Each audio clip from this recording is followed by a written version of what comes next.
Hello and welcome to another video and podcast from Fantasy Football Scout. My name is Joe and today I'm joined by Mark, aka the FPL General, to discuss the best game week known to mankind, game week 4, and to look ahead at an even better set of fixtures for game week 5. Welcome Mark, how are you?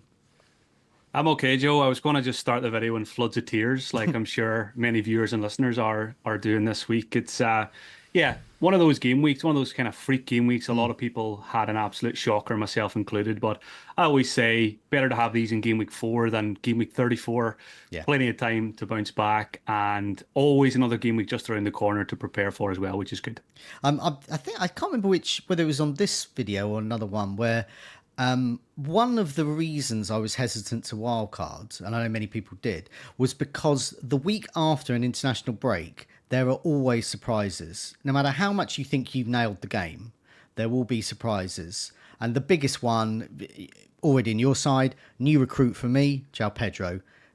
Completely unknown injury, small injury. He was sitting in the stands. He's basically fine. It was precautionary, I think, but nevertheless didn't show up. So for some people, that's going to mean, I don't know, some big points off the bench. For other people, it's maybe 1 or 2 points off the bench. And Yeah, I tweeted about that. It's I haven't done the research into it, but I always feel like myself and yourself been playing this game for a long time, and weeks yeah, after an international break do tend to be quite funky. yeah, And one of the reasons why I didn't pull the trigger on the wild card either. yeah, definitely. And I always said you will always need a sub. You will always need a sub the week after the international break, and Yeah. that's indeed the case for all of us who had Pedro. And there were, other surprises as well, or perhaps Yeah. other players that we didn't have. I think one thing, just before we move away from that, just thinking about this, we probably don't talk about it enough about, weeks after an international break, even when it comes to transfers and stuff. It's we always talk about, players are traveling, players are, could pick up injuries and stuff, but we've got to remember too, these guys, they don't have 2 weeks of training with their teams. They're all away. There's not Yeah. many guys left training. So when it comes to a game week right after, they're not, tip top shape Yeah. tactically or anything to be ready for a game. So that's when you get results like Liverpool Forest. Definitely. Okay, what we'll do is we'll look at, we'll just have a brief recap. I'm sure we want it to be brief, looking at game week 4. Then we are going to have a look at the most attacking teams so far and also their talisman. But the table I have shown to Mark in the notes does not reveal the talisman. So I will be asking him to see if he can guess them right. Those listening to the podcast version obviously won't be able to see the table either. So they'll be able to play along at home with Mark as well. For those watching, you can play along in a different way. You can see you are armed with that knowledge because we'll have the talisman on the screen, and you can see how right or wrong Mark will be. Some of those will be fairly obvious, and some of them will be less obvious. We'll also look at your Game Week 5 plans as well. Before we do that, just a plug for the Fantasy Football Scout members area, lots of tools and gadgets. All the stats that I'll be showing are from there. You can create your own tables like I've done for this show. And you can do that very easily in the members area there. We've got an app as well, which I'm finding personally very useful at the moment, especially with my impending wildcard in Game Week 6, not Game Week 5. Not a good week for it, I don't think. Mark, Game Week 4, let's have a look at the picture. And I've got the player I've got to highlight your team is Jota, who is in your team with 1 point. And he's pulling a face with his eyes to looking for points, which is I'm sure you are as well. 40 points, massive red arrow. Do you want to explain your game week? I mean, that's it in a nutshell. Yeah, Jota's a good. I'm glad you've used Jota. I didn't even realize I was out on Saturday at the Celtic game. I wasn't really following the 3 o'clock games too much, and I just this morning, Monday morning, when I was doing the prep for this and for the 59th minute podcast, only then I realized that Jota joined the 59th minute club. So that tells you how much I observed what happened in FPL over the weekend because it was so painful. By 8 seconds, he went off the same time as Diaz, but because he was first and Diaz sauntered off the pitch, if he'd have just delayed it a little bit, if he'd have known that we had 2 points riding on that. Yeah, all the more frustrating when Diaz got to 60 minutes. Yeah, I was looking at that today as well. But yeah, sums up the game week. Overall, captained Haaland for 26 and absolutely nothing elsewhere. Henderson and Munoz both got 1 pointers for Palace. Looking forward to probably losing both on a wildcard game week 6. Consa with a 1 pointer as well. Robertson, I'll talk about my transfers in a second. Pedro Porro subbed in for Joe Pedro. Salah blanked, Eze blanked, Minte, Jota, and Isak. I kid you not, I got a nosebleed myself watching the Arsenal game. Haven't had one for a long time. And then Isak gets. It looked like it was a nose issue. I think it might end up being an eye issue. But yeah, again, another thing that just kind of summed up the game week. I was banking on Isak, making up some of the damage, but it wasn't to be. On the bench, Joe Pedro, who subbed out, Harvard Bellis, who also lost his place, and Sangari, who I don't think played either. So transfer-wise, I had 3 free transfers. I used to always say the curse of having 2 free transfers. Now I know what it's like to have the curse of 3 free transfers. So Gabriel, Saka, and Bruno, who all delivered. Gabriel big in particular. Yeah. Brought in Robertson, Salah, and Minte, who got 5 points between them. So what's that? FPL pain that is finished. Don't do the math, Joe, because I haven't done it. I don't want you to tell me. I don't like hindsight maths in FPL. No, it's over 20 and under 30, I think. It's easy to do a rough calculation. But I keep telling myself it wasn't a one game week move. It was a 2 game week move. So there's time for the 3 I brought in to deliver. And hopefully the Arsenal guys in particular have a quiet one against Manchester City. I was sitting down watching the Arsenal game live, and Saka taking the corner, Gabriel leaping like a salmon like he always does was absolute pain as well. But hey, it's game week 4. I had a decent start beforehand. I've had a big red arrow this week. But as quickly as you have a big red arrow, you can have a big green one. So no need to panic. Champions League this week, no transfers. I'll just be waiting until Friday as always. Yeah, I mean, you raise a good point there about, this is for 2 weeks, and it really is. And I've never seen fixtures like this, actually, where so many teams, good teams with good assets, have got 2 pretty good home games in a row. Brighton, obviously, with Ipswich and Nottingham Forest. Liverpool, Bournemouth and Nottingham Forest. Aston Villa got a couple of good home games. And it goes on. Crystal Palace as well. A couple of reasonable home games for them. So it's quite rare that you get that, and it's a nice block. And for you and I, who are earmarked game week 6 to wildcard, it just sort of fits nicely. Obviously, it didn't go to plan, but we know that with game week 4. I think game week 5 will be better for a lot of us. Can't be worse. Yeah, because also, a lot of us have Haaland, for example, but might not captain him. But Haaland could easily score. Gabriel could easily rise like a salmon again, and Salah will be a captain for many people. So yeah, for those without Haaland, they were relying on Salah. And this is the first week where that didn't pay off really. So that does prove that perhaps so far Haaland has been the key player. But yeah, he's got probably his toughest test yet, game week 5. So yeah, tables will turn again. Yeah, like I said, I've had a shocker of a game week, but looking at my team for next week, pretty happy with it. Yeah, maybe a couple of issues emerging with Joe Pedro, possibly Isak, but fixable with a free transfer. Yeah. I don't think there's any temptation for me to wildcard a week earlier than planned, looking at the fixtures, unless a couple of more things went wrong with Champions League injuries or something. But yeah, sticking to the plan, and yeah, despite Salah blanking, he'll probably get the armband for me next game week. Yeah, I mean, with the injuries as well, as I said, mentioned with João Pedro, that seems to be precautionary. The manager's quotes around him were that he didn't want to risk him. Could have played, but they felt that could have risked him being, say, maybe 2, 3, 4 weeks out. Well, that indicates that this was although he didn't give a timeline of when he'll be back.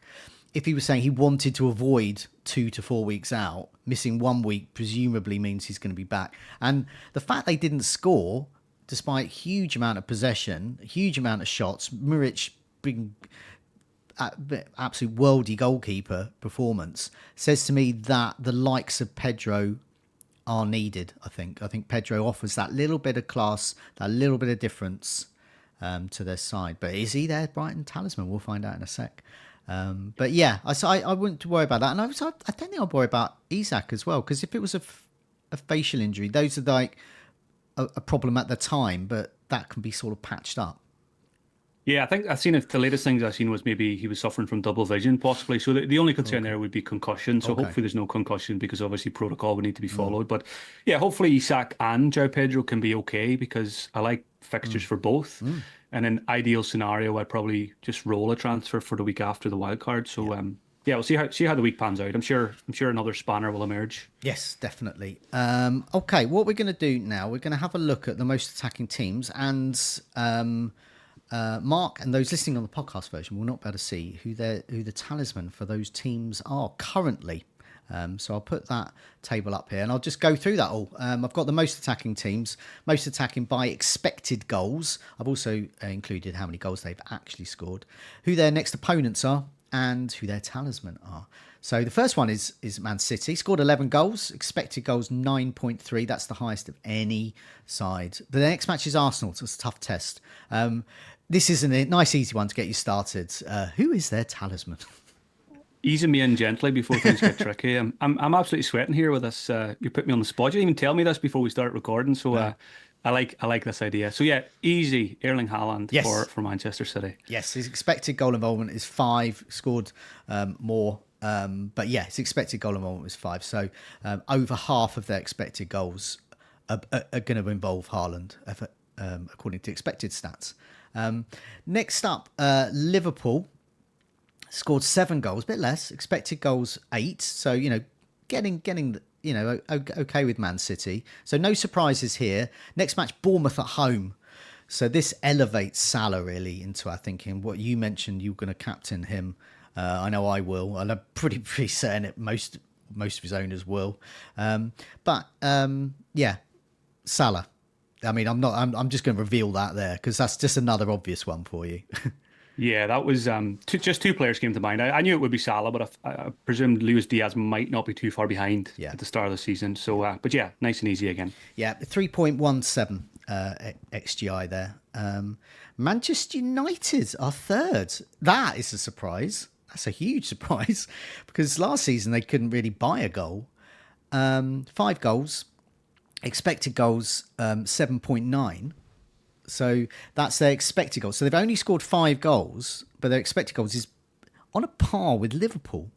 Next match is Crystal Palace. Who is their talisman? It's got to be the guy who hasn't done very much so far this season, who I sold, Bruno Fernandes. Yes, correct. So another sort of marginally easy one there. 2.68 is his expected goal involvement. So yeah, owners last week got an assist for him. So you can count yourselves unlucky as a Fernandes owner. Crystal Palace away up next. Probably a tougher. It's hard to judge with that Southampton game, isn't it? I mean, you're a Manchester United fan. I mean, so you're not going to look at it as I look at it as a neutral. Did you look at that and think that was an easy game for them, or did you think, wow, Manchester United are really good? More the Southampton factor. Southampton, feel like they could be the weapon boys early doors for us. So possibly a bit of both, though. Obviously, you still need to go out and score 3 goals and put in a good performance, which was encouraging. Didn't get to see 90 minutes of that game, just highlights, so I didn't get a true reading on it. But good result on paper. But yeah, not getting too excited just yet. More about, I think, Southampton really struggling with step up. Okay. Next team as most attacking teams. So in 4th spot is another surprise, I think. Bournemouth. Only 5 goals, but their expected goals is 7.6, just below Manchester United. Next match, Liverpool. So this is why I'm slightly myself. I was thinking, wow, I've got to get Robertson's price in because I'm going to be locked out of that move from Quansah to him. And now I'm just holding fire a little bit. I just giving myself a bit of time. And I wonder if Bournemouth might score in this one, which would be very annoying for those that have invested in Liverpool's defence. But yeah, who's their talisman so far? Yeah, I'm also worried as a Robertson owner. I think Bournemouth have got enough in attack to get something, in terms of goals. 2 players are in my mind for the answer to this one, XGI. I'm going to say Semenyo. Yeah, you'll be correct there. So this Yeah. is good so far. Yeah, so far. The other one was, I think Tavernier's probably not too far behind. Yes, 2.74 for Semenyo's expected goal involvement, which is more than Bruno Fernandes. So Semenyo doing well. I've sort of got him in my plan for my wild card actually. I quite like the look of Bournemouth. The fact that they're fit with, so for example, Man City have had largely easy fixtures, including Chelsea as well, but largely easy fixtures so far. Bournemouth have had a tough opening set of fixtures. So then for them to post that expected goal tally, be fourth so far, says to me Semenyo, if he's the talisman still, he's the one. But yeah, I Yeah, don't know. Semenyo was in. Semenyo was in. I've seen him in a couple of game week 4 wildcard squads as well, which I thought it made sense. Yeah. Cheap asset, started the season really, really well. Looks like he's going to step up and have hopefully a breakthrough season, which will benefit us as FPL managers. So yeah, I think come with game week 6, I'll be giving Semenyo a lot of thought as well. Okay, next up, Aston Villa.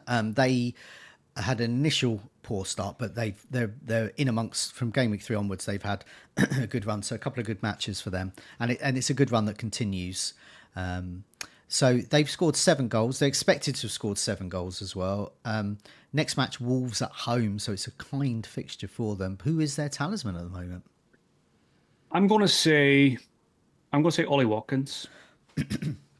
Yeah, Four big chances at the weekend, and I know he missed a couple of big chances previous weeks as well. So he's got to be up there for the underlines. Yeah, definitely. I'm not sure he was before, but he certainly is now. 2.84, which makes him the 3rd best in this in terms of talisman so far in this metric that we've got going here. Aston Villa. What are you doing with Aston Villa assets on a proposed wildcard in game week 6 though? The likes of Rodgers, Watkins even scored a brace at the weekend.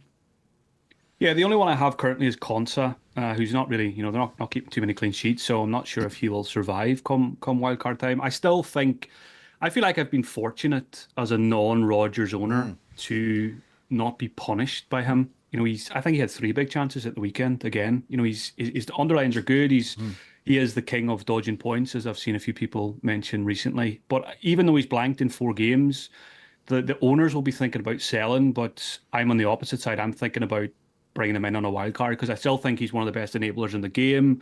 I'm glad his price hasn't shot up too much yet, and I think there's every chance I'll go there as maybe as an 8th attacker instead of a 7th possibly, so I don't need to rely too heavily on him. And again, Watkins, of course, he will always be in my thoughts whenever the wild card is played, and hopefully he's over his little niggles now. It was good to see him and Duran on the pitch at the same time for a while as well, which is encouraging. So, but again, Champions League kicks in this week, so we need to see how that impacts things. So, I think at the moment, Rodgers has the best chance of making it for me when I do play the wild card. Yes. Yeah, I think Rodgers. I don't know. I was thinking about Watkins, but I think I might go the likes of Havertz, Solanke, even possibly. I might go for in that sort of price range there, but yeah, I'm definitely interested in Watkins. If he's not up to full speed, but he's still getting a brace just like that, when he gets up to full speed, then that prospect is good. And Rodgers, that goal. I mean, I'm a non-owner, but a haul is going to happen at some point, I think, for Rodgers, and at that price, he's just looks a really handy player for a future wildcard, and which is why he's on so many wildcards from game week 4, I think. Yeah, and the key for me is he passes the eye test every week. He's just a fantastic player. He's in really attacking positions. He's getting 1v1 shots against goalkeepers, and the ball across for Watkins. That was just overhit. Might have been offside, but yeah, every time I look at him, I think, yeah, excellent price. Want him in my team as soon as possible. Okay, now next team is Brighton, which is unsurprising really, because they have looked very attacking. Just the 6 goals, but their expected goals is 6.9. Nottingham Forest at home next, so they couldn't score against Ipswich, not for want of trying. But yeah, who is their talisman at the moment? Yeah, I think this is the toughest question yet. There's quite a few come to mind, but I'm going to say opening weeks of the season, possibly Danny Welbeck.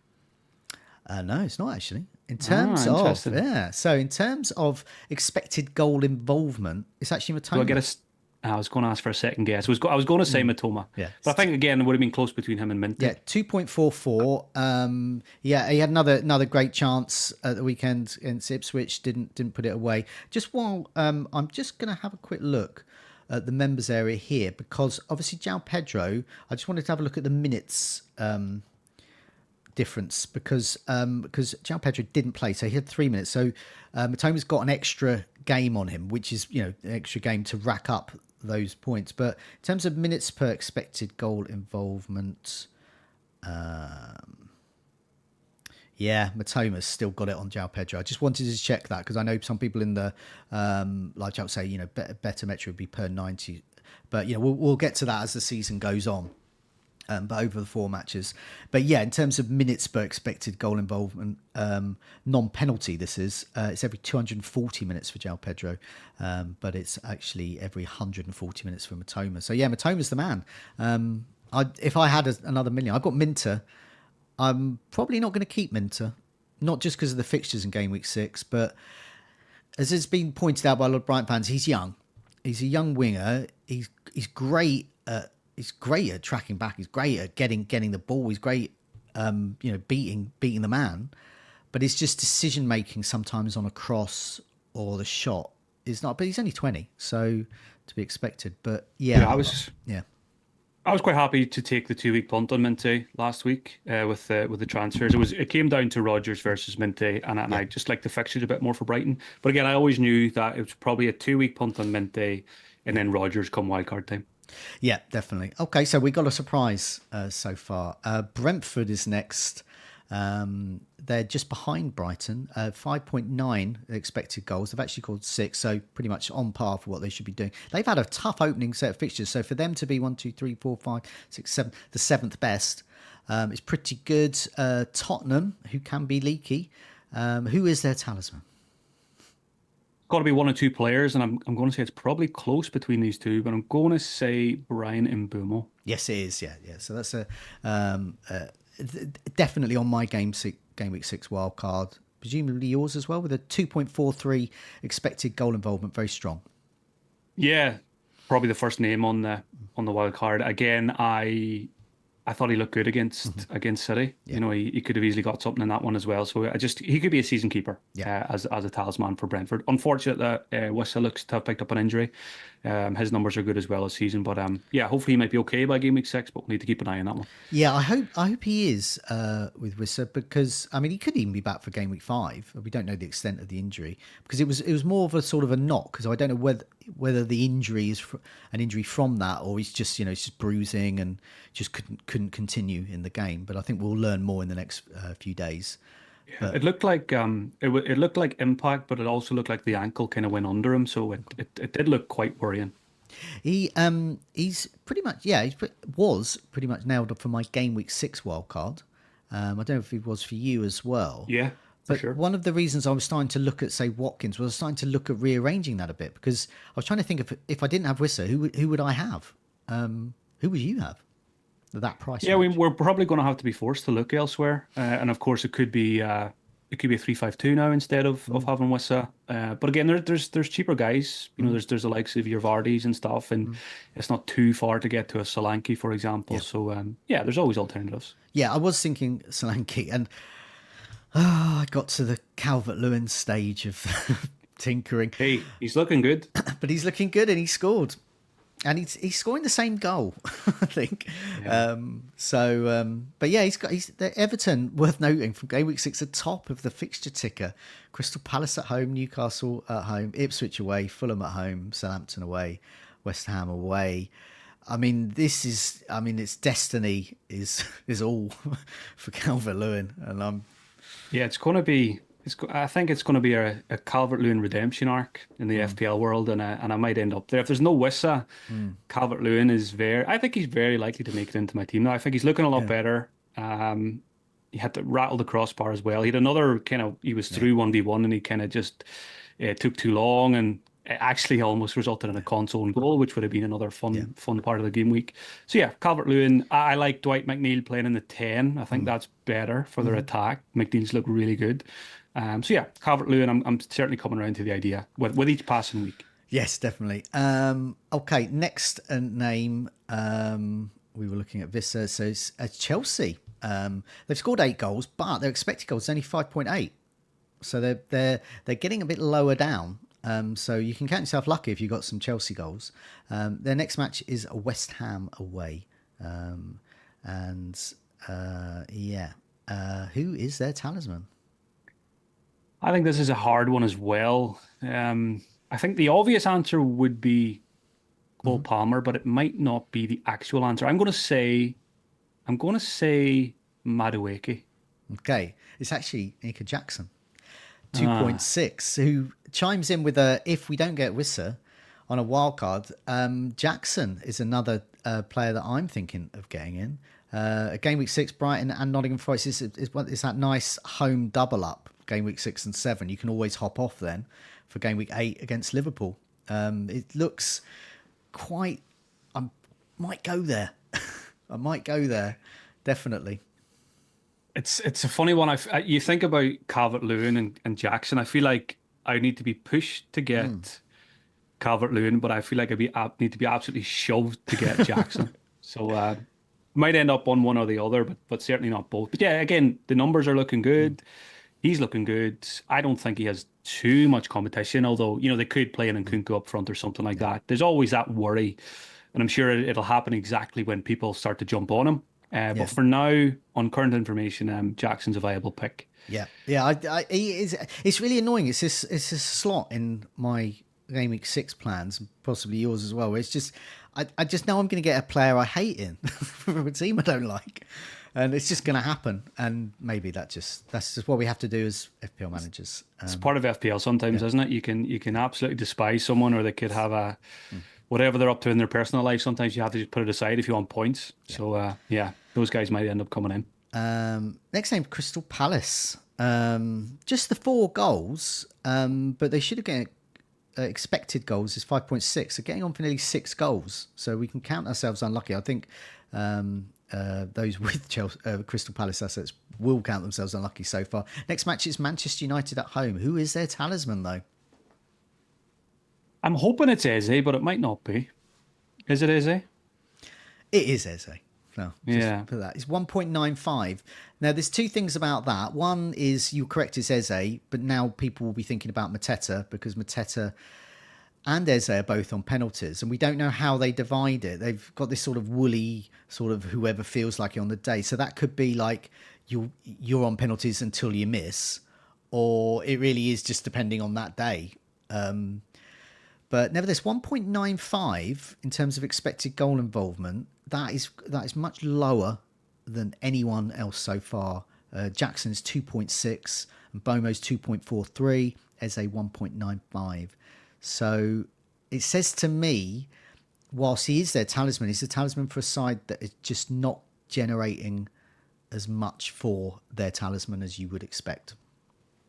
Yeah, it's frustrating to see Mateta be joint penalty taker. And I think if Eze is going to be, have a 50% share, maybe even less, because Mateta's taken one and scored one. So as you say, he could keep them for a while. Then it definitely decreases Eze's appeal. But I don't think he needs, I don't think he needs penalties to be a good value No, FPL pick. no, So for now, I don't really have any concerns about him, no. and he might even survive the wild card. It could just be a long-term hold. Tottenham next. Goals 6. Expected goals 5.6. They got Brentford at home next. Who is their talisman with a more impressive than I would have thought XGI of 2.29. So more than Eze. So he's a better talisman than Eze and a similar attacking side. I think this is really hard as well to pinpoint the top one here. Brennan Johnson looked really good again the weekend in terms of underlying numbers and the eye test. But I'm going to say James Madison. It is indeed. That's a really good guess. I didn't think you were going to get that one because the instinct would be go to like Son or Johnson or, yeah, obviously Slanky hasn't played enough to register really. But yeah, Madison. So that's intriguing. I have started to see Madison in a few wildcard teams for game week 4. I think they might know something. I don't know. Yeah, he would be. I'm going to predict Tom Freeman's differential 3 picks on Fantasy Football Scout, and I suspect Madison might be in there. That's right up his street for Yeah, a differential. He's yeah, he's totally under the radar. It feels like Madison, and as we see here, his underlying numbers are good. We know Tottenham are an attacking team. I think he's got 2 assists yeah, and 4, which yeah. is not too bad for his price tag, and I'm sure he will add goals to that as well. He had a couple of decent chances against Arsenal, so or one I think I can remember. So Yeah, Madison. He's been on my watch list all season. Never really got close to buying him, but again, we'll look very closely when it comes to wildcard. Next up, West Ham. So we're starting to get into sort of mid-table, lower half of the league in terms of attacking sides. So 1, 2, 3, 4, 5, 6, 7, 8, 9, 10. The 11th best. So this is the bottom half of the table. 11th most attacking sides with 5 goals is West Ham. Expected goals 5.3. So they're pretty much doing what they should be doing. They do have Chelsea at home next. Who is their talisman though? Again, it's getting harder and harder as we go down the list here. The obvious answer is Jared Bowen, but again, I don't know if he is because I remember looking at his shot numbers recently and they were not very high whatsoever. And I know going back to the first couple of weeks of the season, Thomas Soucek had quite a few. So I'm going to say Soucek. Oh, this is good. You're on a roll. It is indeed Soucek. Now that will We go. surprise a lot of people. Didn't surprise you. No. But it will surprise. Only 1.75. He's a defensive midfielder, but I've spoken about him before. I have still got him penciled in. Did he play? I'm presuming he played at. I don't think he started the last game. No, I need to start. double check that. Yes, I'm just looking at. Oh no, I think he did start this particular Oh, did he? game. Oh no, minutes 45. Yeah, I think he came off the bench. I think it was. So just 45 minutes. So that is a big counts against him. And that's frustrating because he's an absolute weapon when it comes to scoring goals. And I prefer him to Rodgers. But if he's not getting the starts, obviously I can't prefer him. But Soucek, I really want him to start. I really want to have him as my first sub. What a player to rely on. Yeah, again, I remember, going back, was it 4, 5, 6 years ago? He was a fantastic first sub. The year he got 10 goals. So could do something similar this year. I'm very impressed that you got Madsen and Soucek so far. It's probably all downhill from here. Well, I'm no. annoyed with myself that I didn't get Jackson or Matoma, to be honest. But, if I can get 18 out of 20, I'll be delighted. That Madsen Soucek, I thought they were the two of the toughest ones. Newcastle 6 goals, 5.3 for expected goals though. So they've been underperforming. Do have Fulham away next, but who is their talisman? Again, I don't think it's a straightforward answer here. They haven't been as good as we expected. I'm going to say ISAK. No, it's not actually. It's Gordon. 1.86. I can't believe it's Gordon. He's a funny one, Gordon, at the moment. When he plays on the left, he just looks unstoppable. Unfortunately, Harvey Barnes, when he plays on the left, literally is unstoppable. So he's gonna. Well, he was playing through the middle when ISAK went, not as effective. He can play. He plays on the right when Murphy's not playing, not as effective. But in terms of being a talisman, in terms of racking up the expected goal involvement, Gordon is the man. So I'm quite pleased I kept him on my team going into game week 5. Quite happy to field him, especially knowing that he's the talisman for them. But yeah, I would have thought it would be ISAK, but no, it's not. It's Gordon. Yeah, it doesn't fill you confidence as an ISAK owner that he's not number one, especially when Gordon kind of eased his way back into the season. But Gordon looked good in terms of the eye test at the weekend as well. So right, we're three wrong answers. I don't want any more. Okay, rightio. Nottingham Forest, Brighton away. They've only scored 4 goals, but they should have scored 1 more. And of course, they beat Liverpool, so they're not a team that we can underestimate. Who is their talisman though? 2 players are on my mind here. There's a striker and there's a midfielder. I'm going to say, I think it's going to be close between these two. I'm going to say Gibbs White, but it could be Chris Wood. It is Chris Wood. Ah, It is 1.67. But basically because he doesn't get a lot of chances, but when he gets a big chance, he tends to put it away. So whenever he gets that moment, and so and he's good at sort of attracting big chances. But nevertheless, they're far down in this list. They're just their expected goals is just 5.2 in comparison. Manchester United, Bournemouth, getting on for nearly 8 goals, expected goals rather. But yeah, Chris Wood's another player I do have my eye on if I don't go for Wissa if he's injured, because looking at the fixtures. Nottingham Forest have Fulham at home, game week 6. Chelsea away, Crystal Palace at home, Leicester away, West Ham at home, Newcastle at home. It's a good run of fixtures. I'm not sure what the striker situation is there, but Chris Wood still seems to be getting starts, still seems to be getting hauled off 60, 70 minutes. Yeah, but he's getting the job done. I added him to my watch list today, this morning, Yeah. ahead of a possible wild card move as well. Just if players like Joe Pedro and Isak don't recover, even as a 1 week punt, someone like a Chris Wood could be okay for Game Week 5. Arsenal next. 6 goals. Expected goals 5. So they've been lucky. And they're away to Manchester City, though. That's their toughest test. It's also Man City's toughest test. These two I expect to be first and second by the end of the season somewhere, whichever they are. But yeah, who is their talisman so far? Saka? Yeah, nice one there. 2.47. So yeah, I mean, he was a big loss for me taking him out for Salah. Luckily, I had Smith Rowe coming in for Pedro, so I'm 1 point up on the deal because I've removed Saka for Salah. Some nice early season bench jam for you. But yeah, very good. But I've got to go through two game weeks without Saka. But he could be injured. We don't know. I mean, we've been here before though. Saka injury before a Man City game. Speculation: will he play? Won't he play? That seems very Arteta-esque to me. Feels like Saka 85th minute Yeah. time wasting injuries are very common, so Yeah. surely he plays against City. Yeah, but yeah, the point is, I'm very nervous not owning him. So I'm going through 2 weeks of not owning him. Game week 6, he's back on. I mean, he's arguably one of the key reasons to wildcard. You just want to invest in Arsenal. So yeah, Yeah, Saka, I, back I him.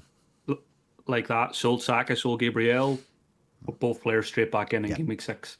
Gabriel's been the bane of my life last 2 years. He's remember Saliba Gabriel gate. I kept Gabriel. yeah, Didn't start the first three, dropped to 4.7. And then yeah. later in the season, I benched him for 17 Oh, points against yeah, Manchester United. And then, of course, sold him this week ahead yeah. of what, 14, 15 points. So yeah, even though I hate him, he'll be coming back in. Well, every time I get a haul from him, I just think back at that time when with Gabriel and Saliba gate, and I just think I'm owed this. I mean, it's not just I'm happy to get it. I literally am owed this. So thank you You're very much. owed it forever after Yeah. that. Okay. Right. We're getting into these. This could be quite tricky. Some of these, I'll be amazed if you can get them. Okay. Who is Fulham's talisman? They've only scored 4 goals. The expected goals is 4.7. Got Newcastle at home next. But who is their talisman? This could be anyone. This could be anyone. I'm going to say Andreas Pereira. No, it's nice. Muniz. It's Muniz. Traore. Never would have got that. How on earth, 1.82. how on earth is it Traore? Yeah. I'm going to say Smith Rowe is just behind him. And Smith Rowe's had less minutes. So, or fewer minutes, I should say. So yeah, that's a real tough one, that one. And it says to me, Smith Rowe, I was probably going to go on my game week 6 wildcard, but yeah, he's been a little gem, I think, to own early part of this season. Getting Yeah, those sort of vital assists and getting and he could. bonus. Yeah, could just be a little gem all season. It's one of Yeah, those might where keep him.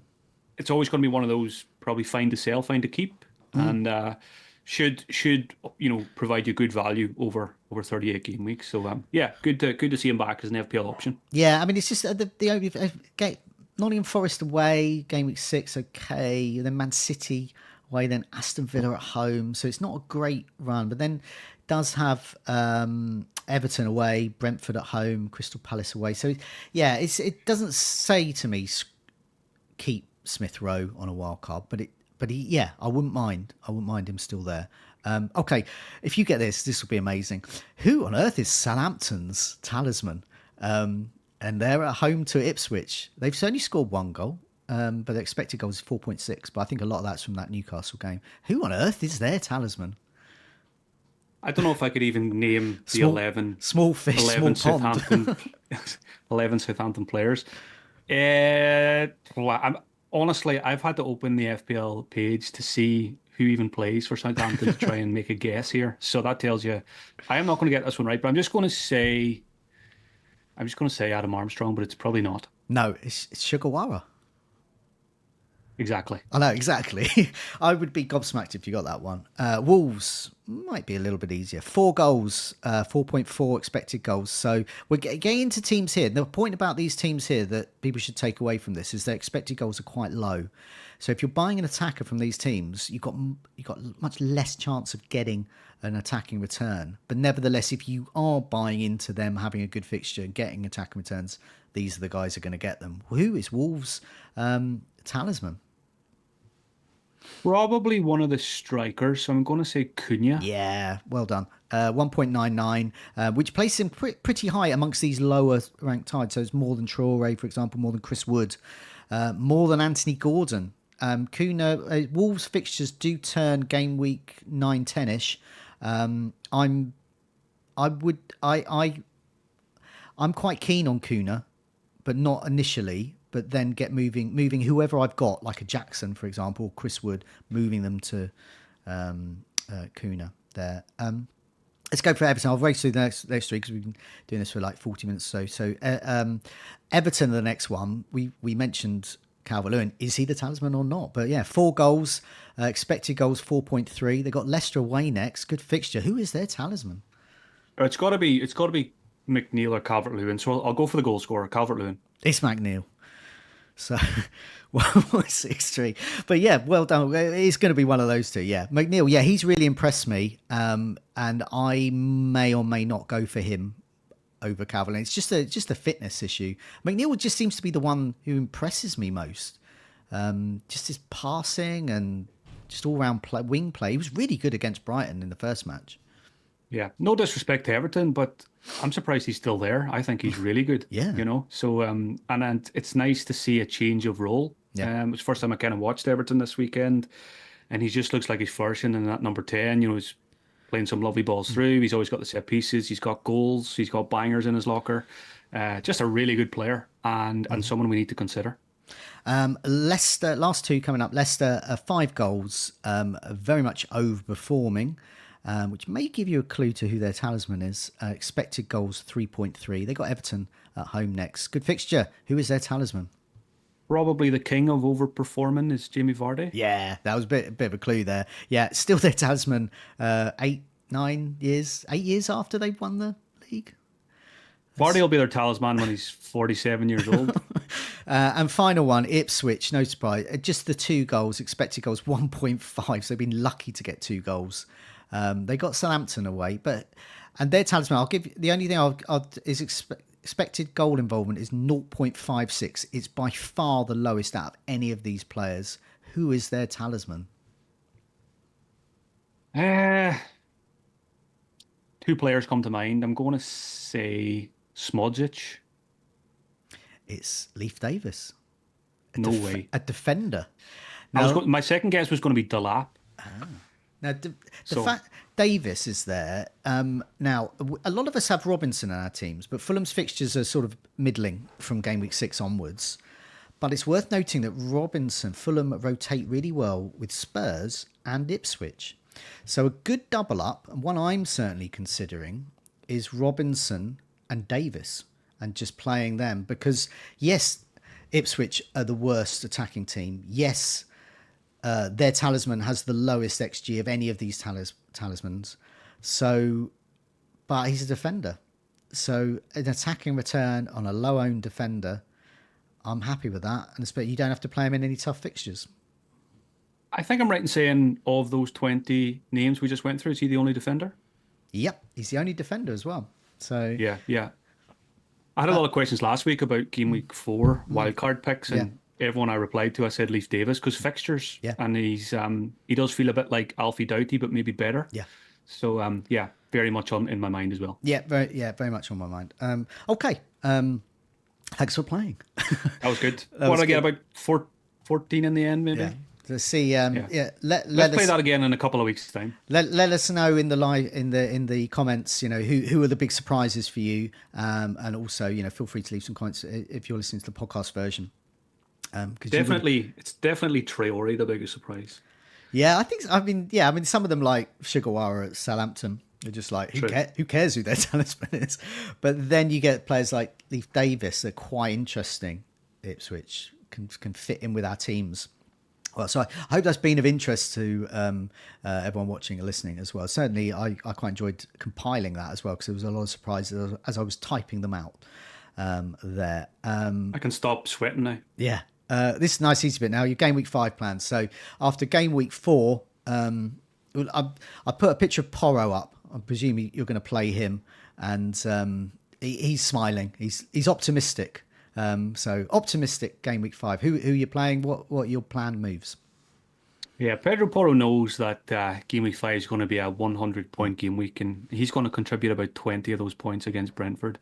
So since I sent you the screenshot, ISAK now has the flag as well. So it'll be all eyes on ISAK news and Joe Pedro news. And if I can even just get one of those guys starting, I will probably just sell the other for a 1 week punt before the wild card. Yeah. Ideally, both are okay, and I keep a transfer for later. So the team on paper for audio listeners: Henderson, probably his last hurrah in goal against his former club, Manchester United. Porro, Robertson, and Konsa. So hopefully Robertson does the business against Bournemouth, and Gabriel has a quiet one against Manchester City. EZE, Salah captain, Jota and Minte. So again, Liverpool are in Milan on Tuesday night. I'll be watching the minutes closely, and Liverpool plays Saturday, 3 o'clock. So there's always a chance we might get some team news before the deadline on that one. Minte and João Pedro if he's fit. Haaland vice captain against Arsenal, and Isak if he's okay. On the bench, Munoz, Harwood Bellis, and Sangari. So Salah currently has the armband. I'm not going to rule out giving Haaland the armband, just given how consistent he's been. But I usually play fixtures and, expect Salah and Liverpool to bounce back after the defeat. So it probably will be Salah. If I need to sell Isak, I don't think I can afford Watkins, so I need to go cheaper. If I need to sell João Pedro, you're probably looking at the likes of Vardy's and Chris Woods and Albert Lewins of this world. So let's see how that plays out. Yeah, I mean, my team, because I've got João Pedro as well, but I've got Muniz, who's not someone I'll play. He's my first sub at the moment, so I've got Smith Rowe coming in. So but if João Pedro is looking like a doubt, then I have to replace him somewhere. So the table we've just been looking at would be quite handy because it's just a 1 week punt really. And I am looking at someone like Calvert-Lewin or Jamie Vardy, even someone I just don't want on my game week 6 wildcard, but could really be low owned and could really kick off in game week 5. So While you were speaking there, I had to double check my funds. If I sell João Pedro, 5.8 to spend, which is 0.1 short of Calvert-Lewin, so maybe a blessing in disguise. So it would have to be Jamie Vardy or a straight swap to Welbeck, which I don't mind either. Yeah, that's. I mean, I can't get another Brighton player, unfortunately, and I can't get, say, for example, a Liverpool player. If we get some team news, if, for example, if Darwin Núñez looks like he's an absolute starter, I'd probably go for him if he was going to start against Bournemouth at home, because I don't want him more than 1 week. Just he's classic 1 week punt. See if you can nail his one return. I think that's the key. Well, if you're wildcarding like us, we're very likely to wildcard in game week 6. If you're in the same boat and you've got a transfer to make at the weekend, it's worth waiting, because Liverpool team news, if we got it before deadline, would be very interesting, because you could get a Darwin or a Gakpo or something like that. You could find out maybe that Jota's not starting, or dare I say it, Salah. You never know. With Champions League midweek, and also Chelsea are the first kickoff, so you could get an Nkunku start, who could be a nice 1 week punt. So patience if you can get through Champions League games, especially if you've had a bad game week. Don't just press the wild card because you've had a bad one. If you're planning game week 6, it probably makes sense just to keep with the plan. So a week to step away from the FPL website and app, I think. Yeah, I think I can just about get Jackson, so I might. That's possible. 1 week punt once again. But he could stay. It could be an audition for him. But yeah, the other option, because I think I put some of my team thoughts on my Instagram site, and so I think one of the people replied to that was, one of the options is to, and this would apply for you as well, is to save that transfer, go into the wildcard, and then bank that transfer. When you come out of the wildcard, you probably won't make a change in game week 7 because you wildcarded game week 6. So you've instantly got, starting to build up those transfers. Yeah, that's the ideal world to be in, and I would need Isak Yeah. and Pedro to be okay because I've also got, minutes concerns over Jota after Hmm. Champions League. I don't really want Munoz coming in, and I definitely don't want Harwood Bellis or Sangari. So even though I would like to save a transfer, if there's an issue, I'll probably make a move. And even if, let's say, we get news that Joe Pedro and Isak are okay on Hmm. Friday, but then if we get team news from Liverpool and Jota's not Yeah. in it, then I'd probably make the Jota out move Yeah. and maybe, an Nkunku punt or something like that. Yeah. So there's a lot at play here. Yeah, definitely. Okay, thanks a lot for joining me, Mark. Good luck with your decisions. Good luck, everyone watching and listening. Do remember to press that like button and do remember to subscribe. Keep updated with our latest videos and podcasts. Mark, thanks a lot for that. Good luck. See you Cheers, next Joe. week. Have a good week, everyone. You too.